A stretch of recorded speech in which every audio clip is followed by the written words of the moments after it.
Hey everyone, and welcome to this week's edition of the Map Room. I'm your host, Eric Cunningham, and with us this week we have Jared Stone and Nick Morris, as always. In the last few weeks, we've been discussing some states that have seen some considerable trends in recent years towards the Republican Party. And the state for this week is no different. It's the state of Iowa. It's a predominantly white state in the Midwest, a lot of interest in farming, and it saw a considerable swing towards the Republican Party from 2012 to 2016 in particular. Um, Most election forecasters have the state listed as lean R, but recent polling has indicated that it may be closer than we previously thought. So it's definitely an interesting state to look at. It also has three congressional races out of its four that will be somewhat competitive, as well as a Senate race that's shaping up to be competitive. So if you're interested in an exciting swing state, this is definitely one to take a look at. So to start off, we're going to do a little bit different this week, and we're going to go ahead and start with some of the population and demographic trends for Iowa because they're really important to understand this swing state that's been historically one of the more tightly contested states in the country. So I'm going to hand it off to Nick, and he's going to kind of explain some of the demographic and political stuff you can see from the state of Iowa. Yeah, okay, thanks. So looking at the population of the state, you can see that the state is, in general, very rural. We looked at Nevada last week, which has around the same population as Iowa, but unlike Iowa, it is very urban. Iowa isn't. Its population is very dispersed across the state. The biggest city is Des Moines, which people generally think is a big city from the perspective of Iowa. But if you look at it from the perspective of the rest of the country, it really isn't that big. It's got about 300,000 people in total. It's got a metropolitan area, which is very influential, growing very quickly as well, relatively to the rest of the state. So that will play a big part in this cycle. And overall, it is probably one of the areas that Democrats should rely on, especially in these days when they rely more on the suburban areas. The counties surrounding Des Moines are generally still pretty Republican. They're light red at the moment, but they still have a lot of influence. They barely swung in from 2012 to 2016, while the state as a whole swung massively. It is still hard to tell which way they're going to go from this point forward, but they are still very much an important aspect of the state. The second biggest city in the state is Cedar Rapids, and that is more of a Democratic stronghold. It's smaller, but it's definitely more of an anchor in terms of Democratic support. It's consistently gone Democratic. It's as well as Des Moines has swung relatively little compared to the rest of the state. And then just south of it, you got Iowa City, which is a college town. It's easily the most Democratic area in the state. It went to Hillary Clinton by about 50 points or something like that. I don't have the numbers on hand at the moment, but it went for her by a pretty big margin.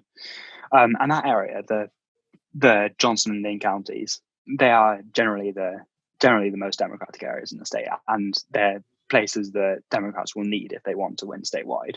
Okay, so in the eastern part of the state, by the Mississippi River, you got a few small towns such as Davenport and Dubuque, and generally the area is quite industrial. You got a lot of working class people in that sort of area, and that area, unlike many of the big cities, are the areas that swung very heavily from Obama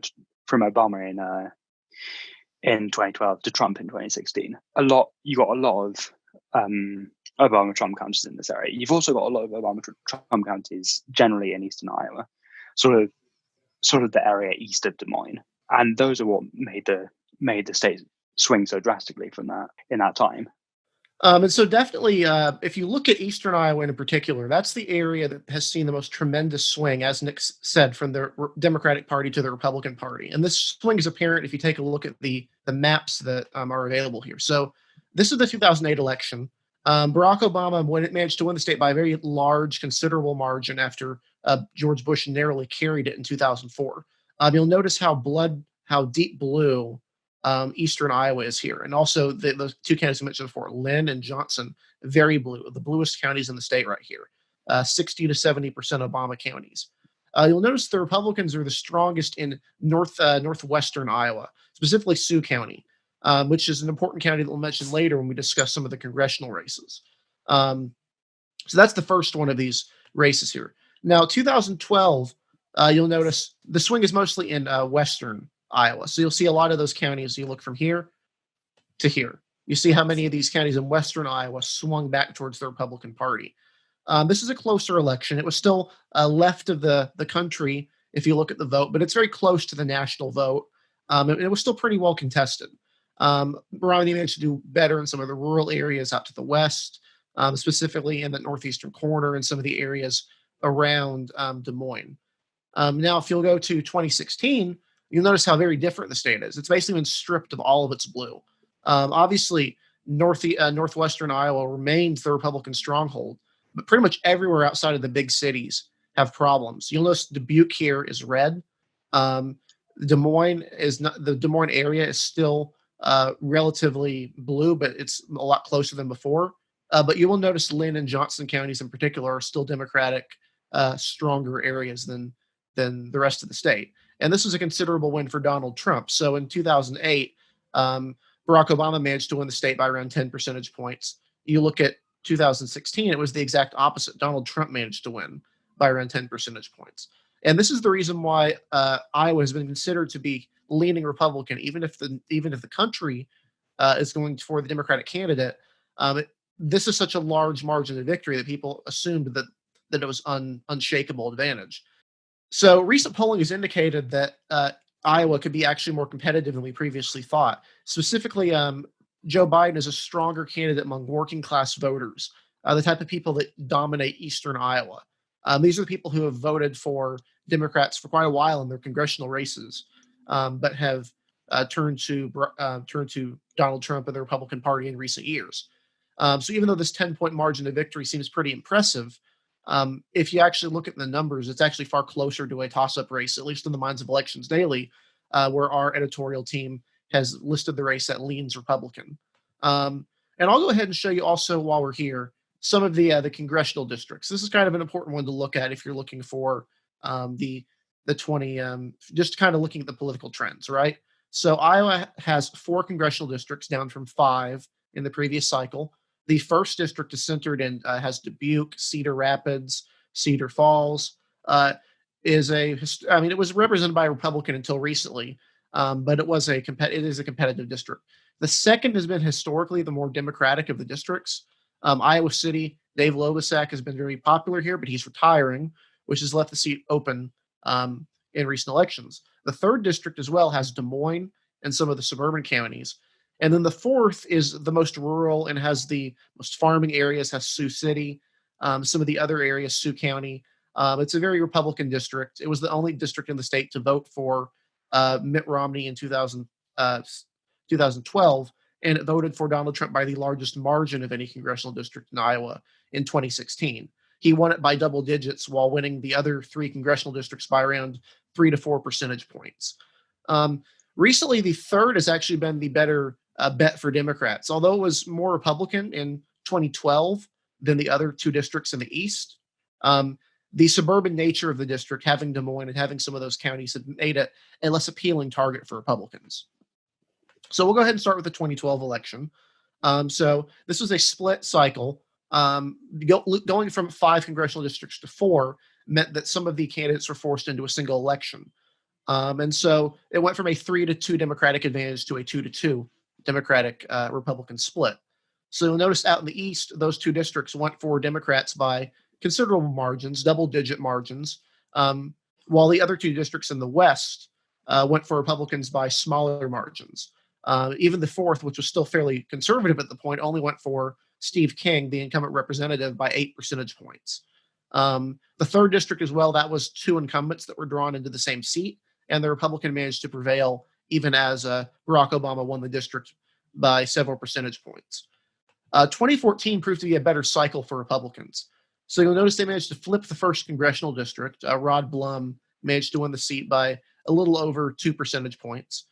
And then in the second district, Dave Lobisak was able to hang on by 5 percentage points, the only district Democrats managed to hold. The third district stayed Republican as well. And then the fourth district also stayed Republican.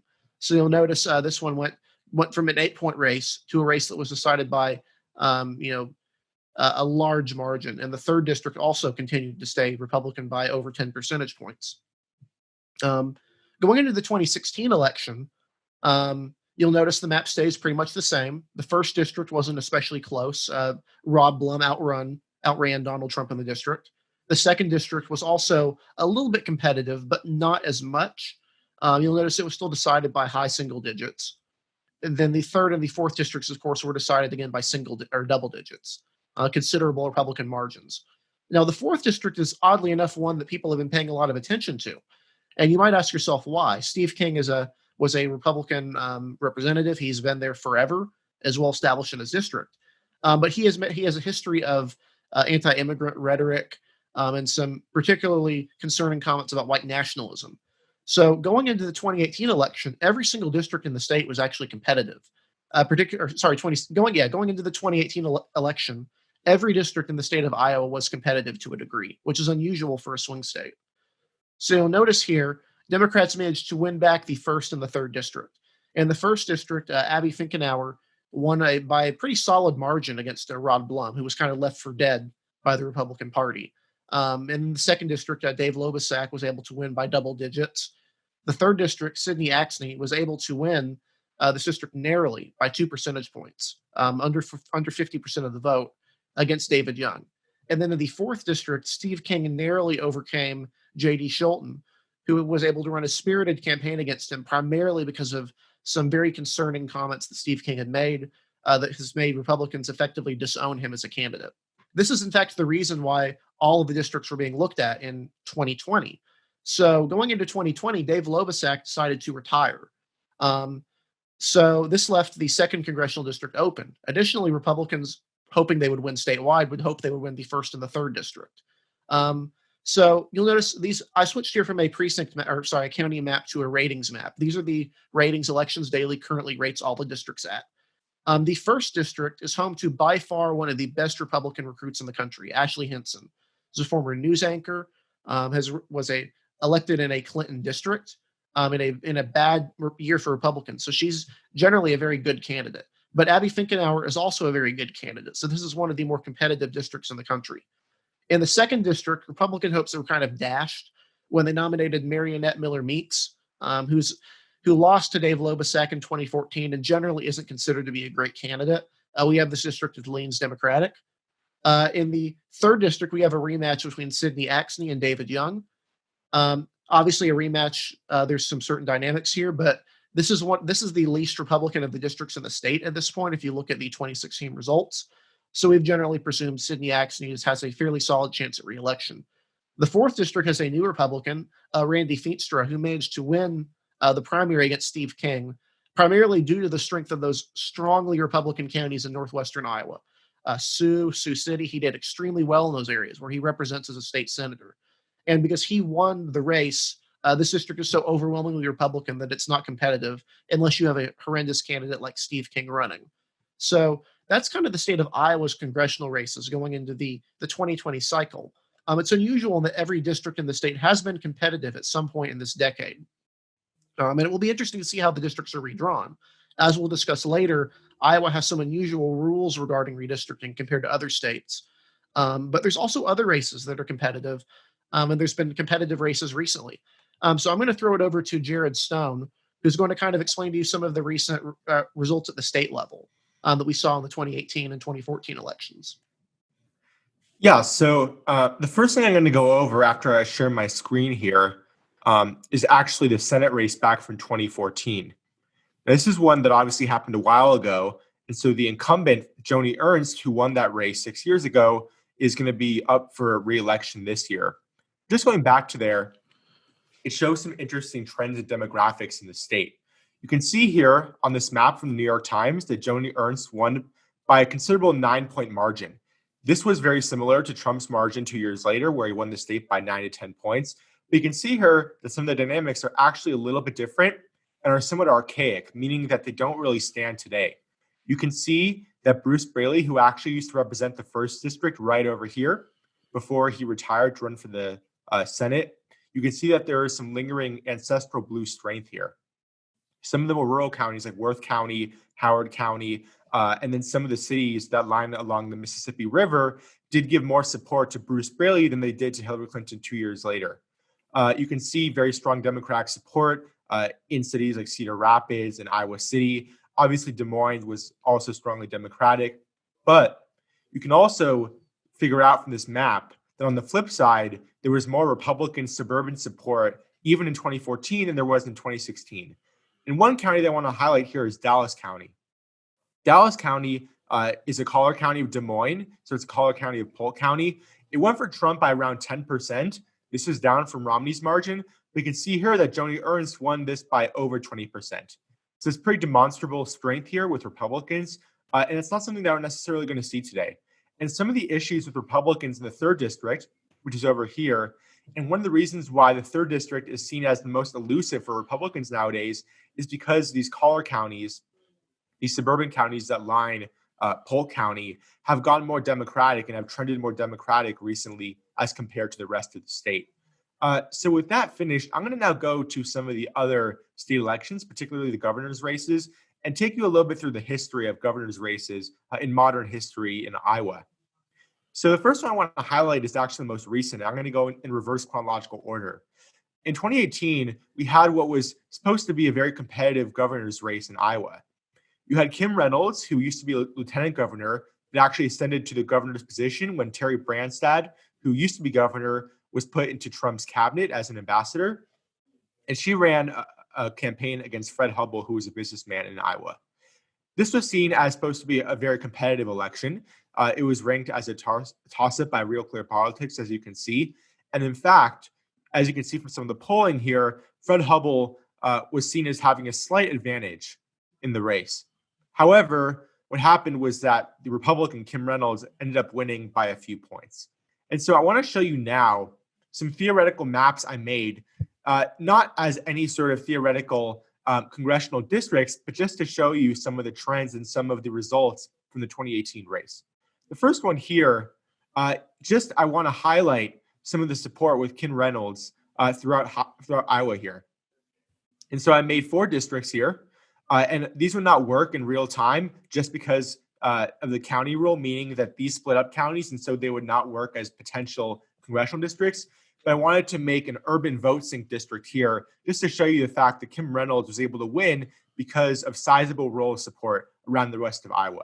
You can see that this urban district that Fred Hubbell won, and if I pull it up, sorry about that. If I'm actually able to pull up the margin, give me 1 second. You can see that Fred Hubbell won this district by over 30 points. And this district spans from Des Moines, which is in Polk County. It goes up and over to Waterloo County, this is Blackhawk County, which contains the city of Waterloo. And then it ends up in the metropolitan area that includes Cedar Rapids and Lynn County, as well as Iowa City and Johnston County.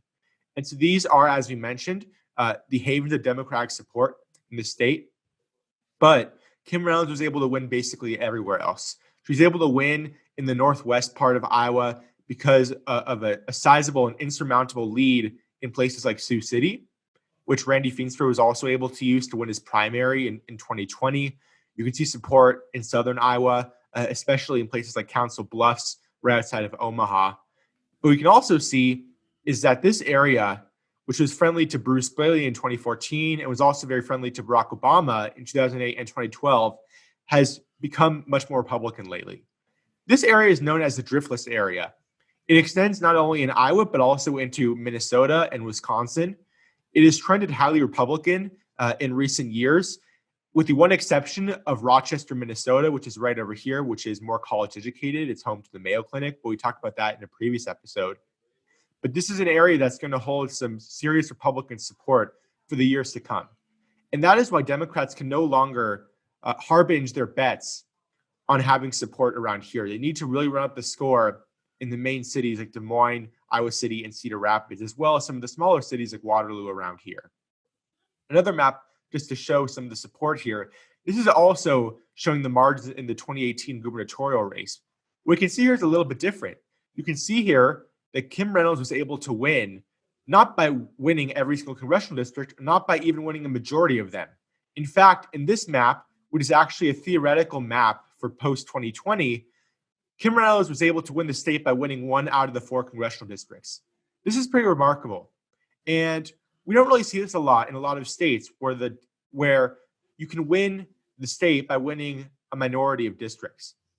But just to give you a sort of corollary, back in 2017 with the Alabama special election, people were very surprised that Doug Jones was able to win by winning only 1 of 7 congressional districts. But this is far more common in Iowa. You can see here that 3 out of the 4 districts were won by the Democrat, but by running up the score in this very rural western and northwestern district, Kim Reynolds was able to win the entire state. And this creates an interesting scenario, an interesting sort of paradox that defines Iowa politics, which is that you can make an argument that either party is the majority or minority party. You can see here that the Republicans have only won 1 of the districts, and so that makes them, in a sense, more minority, but they're able to win the state just by doing that, which makes them essentially more of a majority party. And so that's a sort of interesting paradox that you can get out of Iowa. To go into some of the governor races other than 2018, I'm just going to use this Wikipedia page because it has a good reference for that. You can see some of the results here with Hubble and Kim Reynolds. Much less support in the Northeast for Democrats than Bruce Braley had back in 2014, but more urban and suburban strength was shown here for Democrats, which balanced it out. Back in 2014, Terry Branstad, who was actually by far the longest serving governor in the United States because he served various non-consecutive terms, he was able to sweep to a 22-point victory in the state. And the one blue county that you see here was Johnson County, which contains Iowa City, but it's proven very elusive for Terry Branstad. And actually, he's never been able to win this county in any of his gubernatorial bids. Going back to 2010, Terry Branstad actually won the state over Chet Culver, who was the incumbent governor. This is part of a nationwide Republican sweep of governor and Senate races, as well as House races, too. This is just part of the 2010 Republican wave. And you can see this 52 to 43 margin that is held true through a variety of races. You can also see it here. And so Republicans in these races have generally won by around 10 points. So it's interesting to compare these similar margins in these races. Going back to 2006, with the optimal Democratic conditions there, Chet Culver won by around 10%. What we can see here is that even though Jim Nussle, who is a representative of the 1st District before Bruce Braley, even though Nussle was able to win some of the more suburban counties around Polk County, such as Dallas County, Chet Culver won by swamping the Northeast and swamping this industrial section of Iowa that has nowadays contributed to more Republican success in the state in general. Before Chet Culver, you had Tom Vilsack, who was governor for 2 terms, who also had considerable rural strength, but decided to not run again, and he was eventually picked up by Obama to be the Secretary of Agriculture. Going back, this is Tom Vilsack's first victory. You can see that there's still a lot of rural strength for him, which is unusual nowadays for Democrats. And just to go back, this was part of the first non-consecutive, or rather consecutive period of Terry Branstad's gubernatorial career. And this is actually his 4th term that he won, and he won quite sizably, again, not winning Johnson County. But if you keep going back, 1990, 1986, 1982, you can see Terry Branstad won 4 consecutive terms, even before he won 2 in the decade of 2010. So that's just an interesting overview of some of the gubernatorial races in Iowa. Now to go through some of their other row offices, there's some interesting dynamics at work here. We have this person named Tom Miller. Tom Miller is the Attorney General of Iowa, and he has defied a lot of the major political trends that you've seen in the state because he has a sizable amount of support from Republicans and Democrats alike. And going back to the map here, I actually have the Attorney General shown here. You can see 0 Republican support in the 2018 Attorney General race. You might wonder why. This is because Tom Miller actually did not have a Republican opponent in 2018. This is really interesting. And you'd expect for a state that has trended Republican in recent decades that they'd have at least a Republican contender in the 2018 Attorney General race. But Tom Miller is so popular and so widespread and heavily known in the state that he did not even garner a Republican challenger. You also have the state treasurer, who's a Democrat, who's been very long serving, in Michael Fitzgerald, who won quite sizably in 2018. And both Miller and Fitzgerald have been fixtures of Iowa politics. And they've been serving, in Tom Miller's case, he's been serving in this capacity since 1974, so since the Nixon years, which is quite remarkable. Or sorry, 1978 rather. And then in this case with Michael Fitzgerald, he has been serving since 1982. Another person I wanted to highlight among the row offices is a very interesting person. He's sort of a phenomenon, and he's very well known among election Twitter enthusiasts, and this is Rob Sand. Rob Sand has amassed a sort of a cult-like following among us people on election Twitter, just because he was able to win in fairly unfavorable conditions back in 2018. He was able to defeat the incumbent state auditor in Mary Moseman by around 5%. And this is because he ran a youth-driven campaign. He was on the airwaves for a considerable amount of the time, and he was able to appeal to a large swath of Iowans in a way that people like Fred Hubbell were not able to do. And so I hope that gives you a pretty decent overview of some of the row offices as well as the gubernatorial history in the state. I'll stop sharing my screen so that I can throw it back to whoever wants to speak more about Iowa politics. Definitely, really good overview there. And to go back to that Senate race, recent polling has actually indicated that Joni Ernst, who is considered to be fairly safe, one of the more safe candidates in a Republican-leaning state, these polls have indicated that she might actually be in a little bit of a risk from the Democratic candidate Teresa Greenfield. So you'll definitely want to keep an eye on that state because this sort of race could be what ultimately determines who controls the Senate, which is obviously very important even in a Biden presidency. If you have a Republican Senate, they could theoretically, for example, stop some of his judicial appointments, some of his cabinet choices. So states like Iowa are going to be very important for Democrats if they want to claw back at that Senate majority that Republicans have managed to build over the last decade. So I'm going to hand it off to Nick again. We had previously mentioned that Iowa has an unusual redistricting rule set. Jared mentioned they have a rule requiring the splitting of counties. But in a state like Iowa, this means you have to make some unusual decisions when it comes to maps. So I'm going to throw it to Nick, who can kind of explain what the Iowa rules are and why they result in maps that look the way they do. Yeah, okay. So Iowa is a very interesting case in redistricting because, one, it's one of the states that is drawn by an independent commission.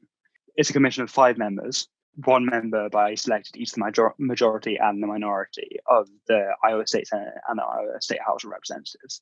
So that takes 4 of their members, and then the 5th member is chosen by the other 4. So what this is supposed to do is to get an independent process. So it's supposed to result in a non-partisan map. If you look at the current congressional map, it's essentially split into 4 quadrants.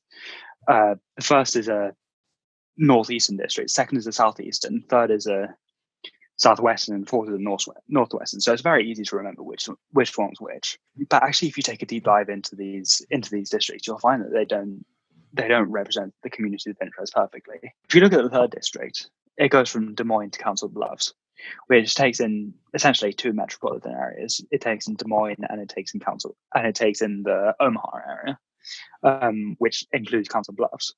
And some might argue that this doesn't represent a perfect community of interest. There are some Des Moines suburbs, there are some Des Moines exurbs that are outside the district, and there are like many different ways to draw this map. And one of them I actually draw up myself. If you look at in the 1st and 2nd district, at the moment, they're very similar politically. Both of them went to Obama by low double digits, and both of them went to Trump by low single digits. With this map, it's a different story. This map separates the urban areas, the Democratic strongholds of Cedar Rapids and Iowa City, from the rural areas. And if you look at the results here in 2012, you'll see that the 2nd is by far the most democratic of these districts. The first is also a Democratic district because Obama had quite a lot of strength in the rurals, and the 3rd also it's anchored by Des Moines. You'll notice that the 3rd is a bit different from what you are in the current map, and it's actually more blue. Firstly, because it doesn't include many of the areas in western Iowa, which are deep red counties, and essentially the reason why western Iowa is as red as it is. So it doesn't contain any of those counties, but it also does contain Story County, which is where Iowa State University is. And since it's a college town, that is a blue county. It's actually the one small patch of blue in a sea of red, which is Iowa's 4th district at the moment. It's in the 4th district at the moment, but in my map, I drew it into the 3rd, and that actually makes the district more democratic and more of a stronghold. Yeah, so this was 2012, and now let's have a look at 2016. As you can see, big changes. So the 1st district goes from Obama +6 to Trump +14. huge swing there. Like Eastern Iowa, especially northeastern Iowa, is probably has the biggest swings of anywhere in the country, with a couple of exceptions. But it is hard to find an area which has swung more Republican than Eastern Iowa has. As you can see, the third is mostly unchanged. It's still light blue, and also the second has gone from dark blue to light blue. Yeah, it goes from Obama plus 19 to Clinton plus 7. So a big swing, but still a very safe Democratic district. And if a map like this were to be implemented in the 2020 redistricting cycle, you'd basically have less competitive races. If Abby Finkenauer survives in 2020, then she'll have a very tough race on her hands going past that point if a map like this were to be implemented, because her district loses Cedar Rapids. It makes the district a lot less democratic. So she would have a tough time holding on. If she manages to hold being a strong candidate, then she might just hold on, given the ancestral strength of this district. But it would be a very tough race for her. And then also in the second and the third, if Rita Hart and Sydney Axney win their respective races in 2020, then they would essentially be drawn into safer districts because you got those democratic cities which make the districts more blue. And then the fourth is actually made more Republican, which doesn't really make much of a difference because it's safe Republican anyway now that Steve King is gone. But because it loses Ames, then the district is made more red. And although that doesn't make a difference on the results of any race that happens in the fourth district, it does make a difference in the overall lean of the other districts. The reason the fourth district is so important for Iowa is obviously that it was competitive, but also because the unique Republican recruiting problems in the district means that turnout has been lower for Republicans there. Republicans were actually very concerned going into 2020 that in 2018 that the presence of a bad Republican candidate could dampen turnout in that district, which clearly is important for Republicans to win. If they have turnout in this district, they can win the entire state, even if they lose the other three. Because it's such an important region. There's such a vote strength, especially in that northwestern quadrant. They don't have that problem now, but they do have the unique problem, which is that the unique redistricting system in Iowa kind of lends itself towards having one Republican vote sink and then three somewhat competitive districts that kind of split up the remaining urban areas. So going into the 2020 redistricting cycle, it'll be interesting to see how the districts are drawn. Obviously, it could look like Nick's, but it could also look differently. Iowa maps tend to look very mathematical because they have to follow the whole county rule, and congressional rules on how many people can be in a certain district are very strict because of the one person, one vote rule. You can't have the same variation you get in state legislatures when you're drawing a map. In a state legislature, you can have up to 10% population deviation from the ideal population. So if you take all the population of a state and you divide that by the number of districts, that's the ideal. In the state legislature, you can get 5% one way, 5% the other way off of that. In congressional races, it's very difficult. In fact, sometimes in some states, you're required to have one or no deviation at all, which requires splitting precincts. But because of this county splitting rule in Iowa, they not only have to worry about ensuring the districts are fair, they represent communities of interest, they also have to ensure that no counties are split in the process. That's very important going forward.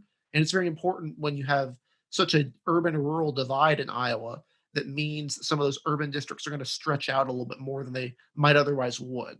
But yeah, definitely going forward, if Republicans want to in Iowa, they're going to have to rely on that strength in the fourth district combined with the rising strength in the first district. If Democrats were to win Iowa, you would expect them to do very well in the third district as well as the second because of the presence of Des Moines in the third and of Iowa City in the second district. Those are the areas definitely to keep an eye on in upcoming elections. Now, the poll we were talking about earlier is from Selzer, which is a very reliable pollster for Iowa. It showed the race within the margin of error for Joe Biden, and it showed Teresa Greenfield beating Joni Ernst, the Republican incumbent, by around 2 to 3 percentage points. So this is why Iowa is so concerning at the moment. If Joe Biden truly has this nearly double-digit lead, that's the point where you could see a state like Iowa, which went for Republicans by around 9 to 10 percentage points, come back into play. It also helps that Iowa is a very elastic state. It has a lot of voters who are willing to vote for either party, and it has a lot of voters that have historically split their votes or have been willing to go from one election to the other, changing the way they vote. So that's one reason you really want to keep an eye on Iowa for the future. So as we've shown, like with a lot of other states, even if it seems to have political trends that seem insurmountable, it really may not be. So definitely keep an eye on Iowa for future elections, especially in the 2020 election when Democrats are hoping to kind of draw back some of those voters in the driftless area of the state. And with that, I think we're going to close off this episode of the Map Room. Thank you all for watching. And where can we find you on social media, Jared and Nick? You can find me at Twitter.